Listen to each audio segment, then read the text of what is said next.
So what's up mga suki? So for today's video, gawa tayo ulit ng visor decals. Nakita daw kasi ni Sir yung ginawa natin sa BIOS nung nakarang araw. Hindi talaga yung visor decals yung sinadya ni Sir nung pumunta siya dito. Pero dahil madali akong kausap, tumawad si Sir ng konti.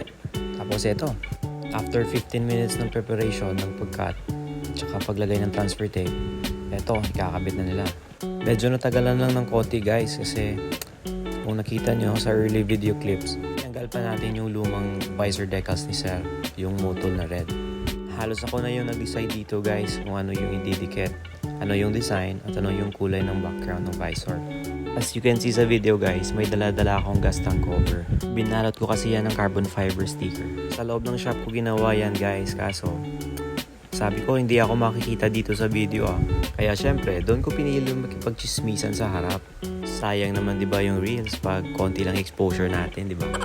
O ayan, patapos na guys. Tinanggal na lang yung transfer tape, tsaka trim ng konti, tapos final and finishing touches na. Yeah, salamat sa support at panonood niyo mga suki. Hanggang sa next video natin. Salamat!